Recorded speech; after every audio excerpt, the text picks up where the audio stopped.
Pregnancy के दौरान पनीर खाने का मन होना यानी प्रोटीन की मात्रा ज़्यादा अगर आपके शरीर को चाहिए, या फिर फलों में अगर स्पेसिफ़िक आपको केला, या फिर सब्जियों में अगर आपको लौकी नहीं पसंद आ रही है, बहुत ज़्यादा कद्दू पसंद आ रहा है, तो ये जो आपके शरीर में बदलाव आते हैं ना, आपके खाने पीने में बदलाव आते हैं ना, इनसे आपको क्या संकेत मिलता है। साथ ही में हम बात कर रहे हैं कि क्या सावधानियां हमें रखनी चाहिए, हमें प्रेगनेंसी के दौरान एक हेल्दी बेबी के लिए क्या क्या करना चाहिए और क्या नहीं करना चाहिए।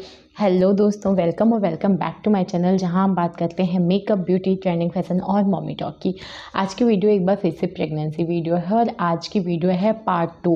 पार्ट 1 में हम बात कर चुके हैं कि क्या हमें करना चाहिए, 5 चीज़ों के बारे में, हमें अपने डाइट में क्या बदलाव लाना चाहिए। आज है पार्ट 2 और पार्ट 2 में हम यही बात करेंगे कि क्या नहीं करना चाहिए, क्या नहीं खाना चाहिए और क्या खाना चाहिए। एक बात मैं पहले ही बता दूं, देखिए मेरे को कई सारे मैसेज भी आते हैं और अभी रिसेंटली मैंने बेटी बचाओ बेटी पढ़ाओ से एक मेल मुझे मिला है। देखिए मैं आप लोगों को एक बार बता देती हूँ कि बेटा और बेटी में अगर आप फ़र्क कर रहे हैं, अगर मन में आपके ये आ रहा है, ये आना कि लड़का है या लड़की, तो प्री प्लानिंग करना इजी हो जाता है। लेकिन ये अगर मन में आ रहा है कि बेटा ही चाहिए, बेटा ही करना है, तो आप एक बात भूल रहे हैं कि आप खुद एक लड़की हैं। और आज के ज़माने में अगर आप ऐसा सोच रहे हैं, मैं खुद एक लड़की हूँ, मेरे पास खुद एक बेटी है और मैं सेटिस्फाई हूँ, मैं दूसरा बेबी के लिए सोच भी नहीं रही हूँ। मेरे को ऐसा लग रहा है कि ठीक है, एक बेटी है और काफ़ी है मेरे लिए। और आजकल बेटियाँ जितना माँ बाप का सहारा बन रही है ना, उतना बेटे नहीं। आई नो ये थोड़ा सा शिक्षा देने वाली बात हो गई, लेकिन अभी अभी जस्ट मैंने मेल खोला और देखा तो मुझे ऐसा लगा कि शायद आप लोगों को अवेयर करना चाहिए। मेरे मैसेज का या मेरे वीडियोज़ का गलत मतलब मत आप लोग लीजिए। मेरा मतलब ये नहीं होता है कि मैं आपको प्रेडिक्ट करके बता रही हूँ कि लड़का ही होगा और आपके सिम्टम्स नहीं मैच हो रहे हैं तो आप कुछ गलत कदम उठाएं, ऐसा कुछ मत करिए। और यकीन मानिए, सबसे पहले तो सोच बदलिए। अगर बेटा बेटी में इस तरीके से हमारे माँ बाप ने फ़र्क किया होता तो क्या हम होते इस दुनिया में?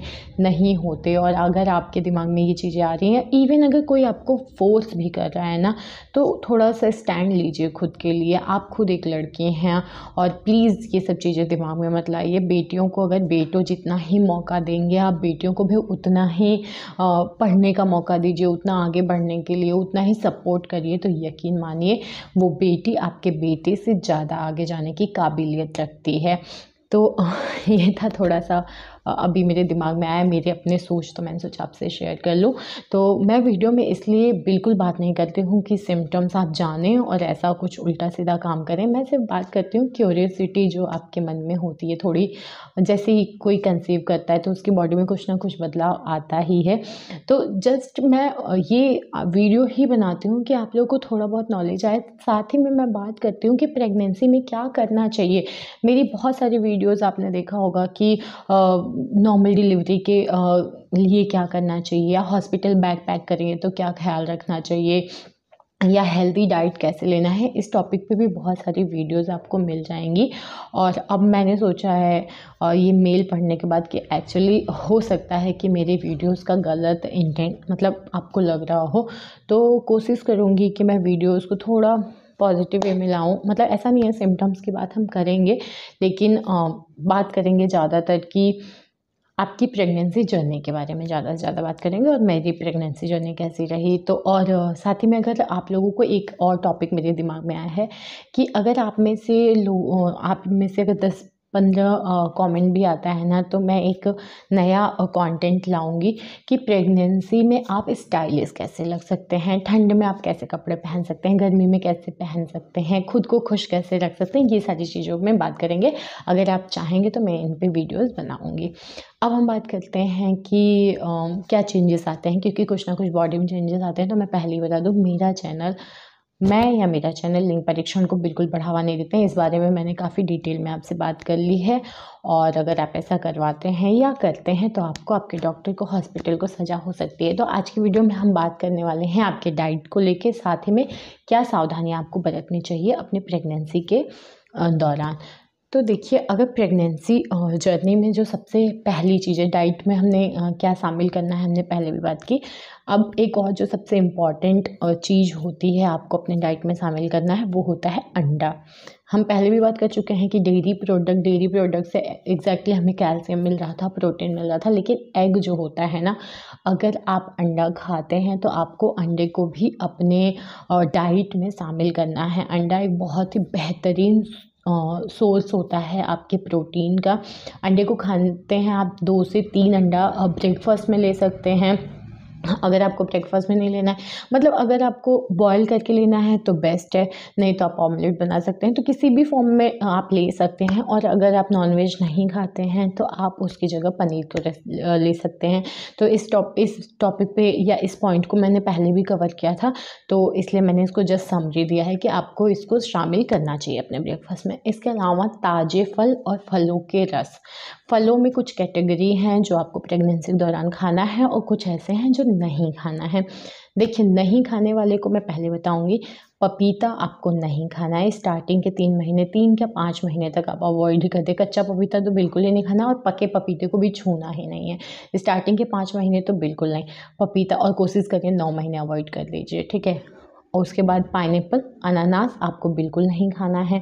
और जो अंगूर होते हैं ना हरे वाले, उसको भी कोशिश करिए कि अवॉइड करें। ये तीनों ही चीज़ आपके बच्चे के लिए अच्छा नहीं है। और स्टार्टिंग के दिनों में तो गर्भपात का भी कारण बन सकता है, क्योंकि आपने देखा होगा कि ये चीज़ें ना मिसकैरेज ईजिली कर देती हैं। तो थोड़ा सा इनको शुरू के दिनों में भी अवॉइड करिए और प्रेगनेंसी के दौरान भी अवॉइड करिए। अब हम बात करते हैं क्या आप खा सकते हैं। आप खा सकते हैं सेब, संतरा खाइए। संतरा खाने से आपकी भी स्किन अच्छी होगी, इम्यूनिटी अच्छी होगी, आपके बच्चे की स्किन अच्छी होगी, इम्यूनिटी अच्छा होगा। विटामिन सी का बहुत ही अच्छा स्रोत होता है, तो संतरा इस सीज़न में तो बहुत ही अच्छा है। मतलब 10-11 बजे नाश्ता आपने किया, उसके 10-11 बजे के टाइम पे मस्त छत पे बैठ के धूप में और संतरा खाइए, काफ़ी अच्छा है। तो विटामिन सी का अच्छा सोर्स मिल जाता है। इसके अलावा आप ले सकते हैं तरबूज, ले सकते हैं नाशपाती, ले सकते हैं। अगर आपको मतलब ऐसे ही नहीं खाना अच्छा लगता है तो आप इनका जूस निकाल के भी ले सकते हैं, तो ये काफ़ी फ़ायदेमंद होता है। अगर ऐसे ही आप खाते हैं तो फाइबर मिलेगा, प्लस आपको जो भी इसमें विटामिन मिलना चाहिए, मिनरल्स मिलना चाहिए, जो भी आपको पौष्टिक तत्व मिलना चाहिए वो आपको मिलेगा। नेक्स्ट चीज़ जो आपको चेंज करना है वो है साबुत अनाज को आप अपने डाइट में शामिल कर सकते हैं। साबुत अनाज में क्या आता है, देखिए, सबसे पहली चीज़ होती है ओट्स। अगर आप रेगुलर बेसिस पे लेते हैं तो सबसे अच्छी बात है, ओट्स में प्रोटीन की मात्रा काफ़ी अच्छी होती है और इंस्टेंट एनर्जी देता है। कैलोरीज उसकी ज़रूरत जब आपको होगी, जैसे प्रेगनेंसी के दौरान होता है ना कि इतनी सारी चेंजेस हो रही होती है, बॉडी आपका डबल से भी ज़्यादा काम कर रहा होता है, तो कैलोरीज़ की नीड होती है, थकान बहुत ज़्यादा होता है। तो आप ओट्स ले सकते हैं, ब्राउन राइस ले सकते हैं, इसके अलावा किनोआ ले सकते हैं। तो इन चीज़ों में ना भारी मात्रा में कैलोरीज होती है, तो अगर इंस्टेंट एनर्जी आपको चाहिए तो ऑब्वियस सी बात है ये बहुत ही बेस्ट ऑप्शन होते हैं। अब हम बात करते हैं नेक्स्ट चेंज की। तो जो आपको नहीं करना है, आपको सबसे पहली चीज़ है अंकुरित अनाज नहीं खाना है। अंकुरित अनाज मतलब स्प्राउट्स। देखिए, जितनी भी ऐसी चीज़ें होती हैं जहाँ बैक्टीरिया मिल सकती है उस चीज़ को अवॉइड करिए। कच्ची चीज़ें जैसे कच्चा मांस नहीं खाना है, कच्चा अनाज नहीं खाना है, अंकुरित अनाज तो बिल्कुल ही नहीं खाना है। तो इन चीज़ों को थोड़ा सा अवॉइड करिए, वरना ये क्या करते हैं, आपकी इम्यूनिटी को थोड़ा सा वीक कर देते हैं। तो ईजिली कोई भी वायरल फीवर हुआ या कोई भी बीमारी हुई तो आपको आसानी से अपनी गिरफ्त में ले सकती है, अपने चपेट में ले सकती है। तो आपको अंकुरित अनाज से थोड़ा सा दूरी बना के रखना है सिर्फ प्रेगनेंसी के दौरान। इसके अलावा आपको नशा नहीं करना है। नशा सिर्फ एक टाइप का नहीं होता है कि आपने अल्कोहल ले लिया या फिर सिगरेट वगैरह पी लिया, जी नहीं। नशा चाय का भी होता है, तो चाय कैफ़ीन से आपको बहुत ज़्यादा दूर रहना है। देखिए, ठंड चल रहा है, इस टाइम पे मैं अगर आपको कह दूँ कि चाय बिल्कुल बंद कर देना है तो ये तो पॉसिबल ही नहीं है। तो मैं देखो 2-3 चीज़ों को, चाय आपको पीना है, आप बहुत एडिक्टेड हैं तो दिन में अगर 5-6 चाय पी रहे हैं ना तो कोशिश करिए सुबह और शाम। और चाय को थोड़ा सा गुणवत्ता उसकी बढ़ाइए। कैसे, उसमें देखिए, अगर दूध वाली चाय आपके लिए बहुत ज़रूरी है तो ठीक है, लेकिन उसमें थोड़ा सा अदरक डाल दिया, एक आध हल्का सा, वैसे तो लौंग वगैरह बहुत गर्म तासीर होता है तो अवॉइड करिए। एक काली मिर्च डाल दिया, थोड़ा सा अदरक डाल दिया, ये सारे मसाले जो है ना बहुत गर्म होते हैं, तो थोड़ा बहुत डाल दिया तो हल्की सी गुणवत्ता बढ़ गई। 1-2 तुलसी का पत्ता डाल दिया, तो चाय तो आप पी रहे हैं। और चीनी कम, और चीनी को रिप्लेस कर सकते हैं जैगरी से यानी गुड़ से। गुड़ मिलता है, तो गुड़ को अगर आप यूज़ कर सकते हैं तो बहुत ही हेल्दी हो जाएगा, तो वो चाय आपके लिए फ़ायदेमंद हो जाएगा।